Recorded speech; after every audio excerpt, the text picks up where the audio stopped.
সাফা কবিরের শাকসুকা রান্নার রেসিপিতে নাকি ভুল ছিল। কালকে একজন জনৈক ভদ্রলোকের ভিডিও দেখলাম, উনি ভিডিওতে উপস্থাপন করলেন যে সাফা কবিরের অনেক ভুল ছিল, আর পরবর্তীতে উনি যেভাবে রেসিপিটা রান্না করলেন তাতে করে তো আমি একেবারেই হতবাক। তো যাই হোক, আমি দুইটা রেসিপির মাঝামাঝি পর্যায়ে আমি আমার মতো করে বাংলাদেশি স্টাইলে শাকসুকা রান্না করব, এবং আমার মনে হয়েছে আমার ভার্সনটা বেস্ট। আমার কাছে খুব মজা লেগেছে। তা আমি প্রথমে এখানে দুইটা ছোটো ছোটো টমেটো আগে ব্লেন্ড করে রেখে দিলাম। এবারে ফ্রাই প্যানে আমি তেল দিয়ে দিচ্ছি। এটা হচ্ছে সানফ্লাওয়ার অয়েল, আমার কাছে অলিভ অয়েল নাই। I am so sorry. অবশ্যই যারা এটা বাসায় বানাবেন অলিভ অয়েলটা বানানোর চেষ্টা করবেন। তো প্রথমে আমি কিছু পেঁয়াজ কুচি দিয়ে একটু লাল লাল করে ভেজে নিয়ে একটু দিয়ে দিলাম হচ্ছে রসুন কুচি। রসুন কুচিটা মাস্ট দিবেন, এটা স্কিপ করবেন না।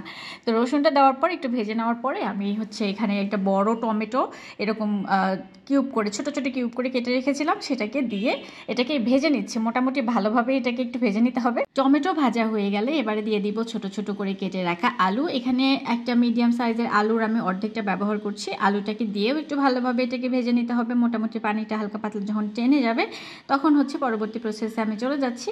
তো এখন দিয়ে দিলাম ওই যে ব্লেন্ড করে রাখা টমেটোটা, সে মানে টমেটোর পিউরিটা, সে টমেটোর পিউরিটা দিয়েও এটাকে একদম পানিটা সুন্দর করে টানিয়ে নিতে হবে। একদম নাড়াচাড়া করতে হবে অনবরত, তা না হলে একদম নিচের দিকে লেগে যেতে পারে, এটা সাবধান। তো মোটামুটি পানি যখন টেনে গেছে তখন আমি দিয়ে দিলাম এর মধ্যে স্বাদ মতো লবণ, প্রায় 1 চামচের কাছাকাছি। 1 চামচের কাছাকাছি দিয়ে দিলাম হচ্ছে লাল মরিচের গুঁড়া, 1 চামচের মতো দিয়ে দিলাম জিরার গুঁড়া।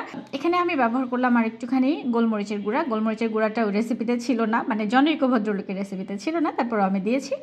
আর হচ্ছে এখন দিয়ে দিচ্ছি একটা স্পেশাল মশলা, আমি যে মশলাটা বানিয়ে রেখে অনেক কিছুতে ব্যবহার করার জন্য, এটা ভিডিও দেওয়া আছে আমার পেজে, দেখে নিতে পারেন। তো মশলাটা দেওয়ার পর এটাকে ভালোভাবে একদম নাড়িয়ে চাড়িয়ে সুন্দর করে মশলাগুলো সব একসাথে ভালোভাবে মিশিয়ে নিতে হবে। যখন একদম পানিটা টেনে টেনে যাবে তখন আমি এর মধ্যে এক্সট্রা করে পানি দিয়ে দিলাম 1 কাপ। সেই সাথে আমি এখানে আরও একটা জিনিস ব্যবহার করব, সেটা হচ্ছে চিনি। এখানে আমি 1 চামচের কাছাকাছি পরিমাণে চিনি দিলাম, কারণ এখানে আমি 3টা টমেটো ব্যবহার করেছি, একটু ট্যাঙ্গি ভাব আসতে পারে, যে কারণে চিনিটা দিলাম একটু ব্যালেন্স করার জন্য।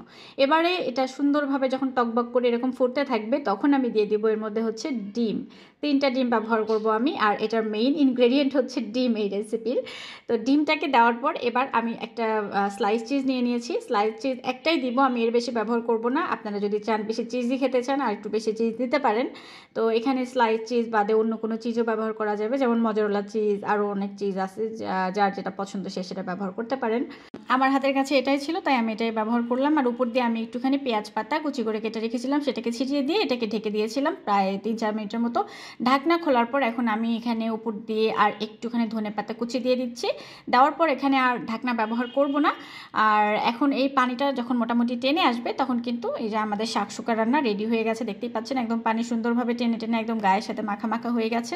দেখতে লোভনীয় লাগছে এবং খেতে এটা ভীষণই মজা ছিল। আমার কাছে খুবই ভালো লাগছে, খুবই ভালো লাগছে, মানে খুবই মজা লাগছে। তো তারপর আমি হচ্ছে একটা বনরুটি ছিল বাসায়, বনরুটিটাকে সুন্দর করে তাওয়ার এপাশ ওপাশ ক্রিস্পি করে একদম গরম করে নিলাম। তারপর আমি সেই বনরুটিটা দিয়ে এটাকে খেয়ে নিলাম। খুবই মজা ছিল খেতে, ট্রাই করতে পারেন। রেসিপি ভালো লাগলে একটা লাইক কমেন্ট শেয়ার করে যাবেন। আর আজকের ভিডিও এই পর্যন্ত, সবাই ভালো থাকবেন।